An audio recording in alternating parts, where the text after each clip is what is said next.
नृत्य करता हुआ चित्त चाहिए, तो ही हम उसके अनुभव को उपलब्ध हो सकते हैं। क्योंकि हम अगर आनंद को उपलब्ध होना चाहते हैं तो आनंद के अतिरिक्त आनंद तक पहुंचने का कोई मार्ग नहीं हो सकता। एक छोटे से गांव में सुबह ही सुबह एक बैलगाड़ी आके रुकी और उस बैलगाड़ी के मालिक ने उस गांव के दरवाजे पर बैठे हुए बूढ़े आदमी को पूछा, ए बूढ़े, इस गांव के लोग कैसे हैं? मैं इस गांव में स्थायी रूप से निवास करना चाहता हूं, क्या तुम बता सकोगे गांव के लोग कैसे हैं? उस बूढ़े ने उस गाड़ी वाले को नीचे से ऊपर तक देखा, उसकी आवाज को ख्याल किया, उसने आते ही कहा, ए बूढ़े। वृद्ध जनों से ये बोलने का कैसा ढंग है। फिर उस बूढ़े ने उससे पूछा कि मेरे बेटे, इसके पहले कि मैं तुझे बताऊं कि इस गांव के लोग कैसे हैं, मैं ये जान लेना चाहूंगा कि उस गांव के लोग कैसे थे जिसे तू छोड़ के आ रहा है। क्योंकि उस गांव के लोगों के संबंध में जब तक मुझे पता ना चल जाए तब तक इस गांव के संबंध में कुछ भी कहना संभव नहीं। उस आदमी ने कहा कि उस गांव के लोगों की याद भी मत दिलाओ, मेरी आंखों में खून उतर आता है। उस गांव जैसे दुष्ट, उस गांव जैसे पापी, उस गांव जैसे बुरे लोग जमीन पे कहीं भी नहीं है। उन दुष्टों के कारण ही तो मुझे वो गांव छोड़ना पड़ा है, और किसी दिन अगर मैं ताकत इकट्ठी कर सका तो उस गांव के लोगों को मजा चखाऊंगा। उस गांव के लोगों की बात भी मत छेड़ो। उस बूढ़े ने कहा, मेरे बेटे तू अपनी बैलगाड़ी आगे बढ़ा ले, मैं 70 साल से इस गांव में रहता हूं, मैं तुझे विश्वास दिलाता हूं इस गांव के लोग उस गांव के लोगों से भी बुरे हैं। मैं अनुभव से कहता हूं, इस गांव के लोगों जैसे बुरे आदमी तो कहीं भी नहीं है। अगर तू यहां रहेगा तो पाएगा कि उस गांव के लोग इतने बुरे नहीं थे, ये गांव और भी बदतर है। तू आगे बढ़ जा, तू कोई और गांव खोज ले। जब उसने बैलगाड़ी बढ़ा ली तो उस बूढ़े ने कहा, और मैं जाते वक्त उससे ये भी कह देता हूं, इस पृथ्वी पर कोई भी गांव तुझे नहीं मिल सकता जिस गांव में उस गांव के लोगों से बुरे लोग ना हो। लेकिन वो आदमी तो जा चुका था। वो गया भी नहीं था कि एक घुड़सवार आके रुक गया और उसने पूछा कि इस गांव के लोग कैसे हैं, मैं भी इस गांव में ठहर जाना चाहता हूं। उस बूढ़े ने कहा, बड़े आश्चर्य की बात है, अभी अभी एक आदमी यही पूछ के गया है, लेकिन मैं तुमसे भी पूछना चाहूंगा कि उस गांव के लोग कैसे थे जहां से तुम छोड़ के आते हो। उस घुड़सवार की आंखों में कोई जैसे रोशनी आ गई, उसके प्राणों में जैसे कोई गीत दौड़ गया, जैसे किसी सुगंध से उसकी सांसें भर गई। और उसने कहा, उस गांव के लोगों की याद भी मुझे खुशी के आंसुओं से भर देती है। उतने प्यारे लोग, पता नहीं किस दुर्भाग्य के कारण मुझे वो गांव छोड़ना पड़ा। अगर कभी सुख के दिन वापस लौटेंगे तो मैं वापस लौट जाऊंगा उसी गांव में, वही गांव मेरी कब्र बने, यही मेरी कामना रहेगी। उस गांव के लोग बड़े भले थे। इस गांव के लोग कैसे हैं? उस बूढ़े ने उस जवान आदमी को घोड़े से हाथ पकड़ के नीचे उतार लिया, उसे गले लगा लिया और कहा, आओ हम तुम्हारा स्वागत करते हैं। इस गांव के लोगों को मैं भली भांति जानता हूं, 70 साल से जानता हूं। इस गांव के लोगों को तुम उस गांव के लोगों से बहुत भला पाओगे, ऐसे भले लोग कहीं भी नहीं। आदमी जैसा होता है पूरा गांव वैसा ही उसे दिखाई पड़ता है। आदमी जैसा होता है पूरा जीवन उसे वैसा ही प्रतीत होता है। आदमी जैसा होता है संसार उसे वैसा ही मालूम होने लगता है। जो लोग भीतर दुख से भरे हैं और जिनकी जीवन दृष्टि अंधेरी है, वे लोग कहते हैं कि जीवन दुख है, जीवन असार है, जीवन माया है। ये घोषणाएं धार्मिक आदमी की घोषणाएं नहीं, ये मानसिक रूप से बीमार, रुग्ण और अस्वस्थ लोगों की घोषणाएं। ये उन लोगों की घोषणाएं हैं जीवन की निंदा की, जीवन की कुरूपता की, जीवन की पीड़ा की घोषणाएं उन लोगों की घोषणाएं हैं जिन्होंने आनंद के भाव को खो दिया है, जीवन को देखने की जिनकी क्षमता खो गई है। जो उनके भीतर है वही वो पूरे जीवन पर फैला कर देख रहे हैं। जो उन्हें दिखाई पड़ रहा है वो उनके अंतर्भाव का ही प्रोजेक्शन, वो उनका ही प्रक्षेपण है। लेकिन इन लोगों ने पिछले 3000 वर्षों तक धर्म को दिशा दी, इसलिए धर्म विकृत हुआ, धर्म मार्गच्युत हुआ और सारी मनुष्य जाति धीरे धीरे अधार्मिक होती चली गई। मनुष्य जाति को अधार्मिक बनाने वालों में उन लोगों का हाथ नहीं है जिन्हें हम नास्तिक कहते हैं, जिन्हें हम अधार्मिक कहते हैं।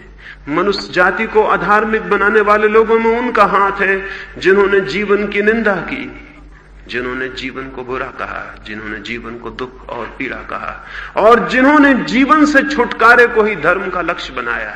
धर्म का लक्ष्य जीवन से छुटकारा नहीं, धर्म का लक्ष्य तो और परिपूर्ण जीवन को उपलब्ध करना है। धर्म का लक्ष्य जीवन से भाग जाना नहीं, धर्म का लक्ष्य तो उस जीवन को उपलब्ध करना है जिसका फिर कोई अंत नहीं होता। धर्म तो परम जीवन की दिशा है, और धर्म दुख के भाव से पैदा नहीं होता। दुख के भाव से कभी भी कोई स्वस्थ चीज पैदा नहीं होती है। दुख के भाव से हमेशा अस्वस्थ दृष्टियां पैदा होती हैं, रुग्ण और बीमार और विक्षिप्त। आनंद के भाव से जीवन और जीवन के स्वस्थ अनुभव, जीवन का सौंदर्य और जीवन का सत्य और जीवन का सेवत्व उपलब्ध होता है। इसलिए आज के दिन तीसरे सूत्र में मैं आपसे कहना चाहता हूं, अगर जीवन को धार्मिक बनाना है तो दुख के भाव को छोड़ देना होगा और आनंद के भाव को जगह देनी होगी। दुख का भाव क्या है और आनंद का भाव क्या है? किस भांति हमारे मन में दुख के भाव को धीरे धीरे बिठाया गया और किस भांति हमारे मन से आनंद का भाव तिरोभूत हो गया, ये सब समझ लेना जरूरी है। पहली बात,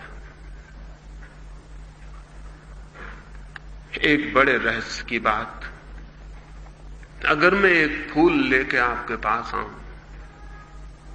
एक बहुत सुंदर फूल लेके आपके पास आऊं, एक गुलाब का फूल लेके आपके पास आऊं, और अगर आप जीवन को दुख से देखने के आदी हो गए हैं और मैं आपसे कहूं कि कितना सुंदर फूल है, तो आप कहेंगे छोड़ो भी, ये फूल सुंदर नहीं हो सकता, इस फूल में इतने कांटे होते हैं जिसका कोई हिसाब नहीं।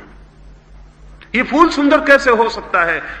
ये गुलाब सुंदर कैसे हो सकता है? गुलाब में कितने कांटे हैं, कांटे देखो और कांटों की गिनतियां करो तो करोड़ कांटे हैं, तब कहीं एक फूल है। फूल सुंदर नहीं हो सकता।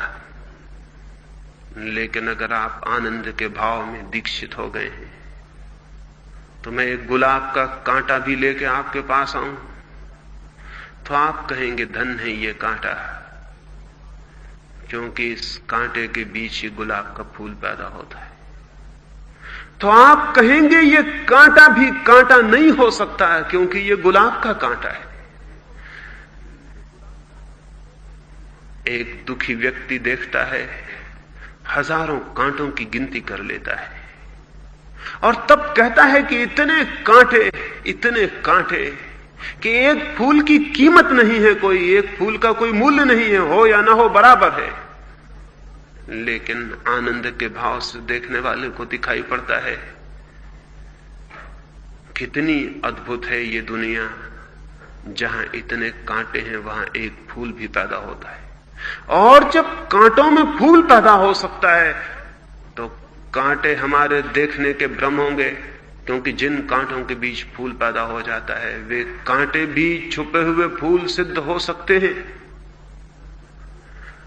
जो कांटों की गिनती करता है उसके लिए फूल भी कांटा दिखाई पड़ने लगता है, और जो फूल के आनंद को अनुभव करता है उसके लिए धीरे धीरे कांटे भी फूल बन जाते हैं।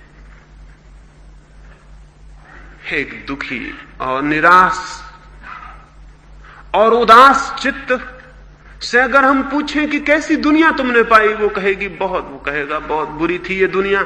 2 अंधेरी रातें होती थी तब कहीं मुश्किल से एक छोटा सा दिन होता था। एक आनंद के भाव में डूबे आदमी से हम पूछें कि कैसी पाई तुमने दुनिया, वो कहेगा बड़ी अद्भुत थी। 2 उजाले से भरे हुए दिन होते थे तब कहीं एक छोटी सी बीच में अंधेरी रात होती थी। रातें भी हैं, दिन भी हैं, कांटे भी हैं, फूल भी हैं, लेकिन हम क्या देखते हैं, हमारी दृष्टि क्या है, इस पर पूरी की पूरी जीवन की दिशा और जीवन का आयाम निर्धारित होगा। और आश्चर्य तो यह है कि हम जो देखना शुरू करते हैं धीरे धीरे धीरे धीरे उसके विपरीत जो था वो भी उसी में परिवर्तित होता चला जाता है, वो भी उसी में परिवर्तित होता चला जाता है। कांटे फूल बन सकते हैं, फूल कांटे बन सकते हैं। हमारी दृष्टि पर निर्भर है कि हम किस भांति देखना शुरू करते हैं। एक अंधेरी रात में एक गरीब फकीर के झोपड़े पर एक चोर घुस आया। उसने आके द्वार पर धक्का दिया। वो गरीब फकीर का झोपड़ा था, द्वार पर कोई ताला नहीं लगा था, ना सांकल बंद थी। घरों के ताले और सांकलें हम इसलिए थोड़ी बंद करते हैं कि बाहर चोर हैं, बल्कि इसलिए कि हमारे भीतर भी चोर बैठा हुआ है, उससे हम हमेशा सचेत हैं। वो गरीब फकीर था, उसे चोरों का कोई ख्याल भी न था, द्वार अटका था।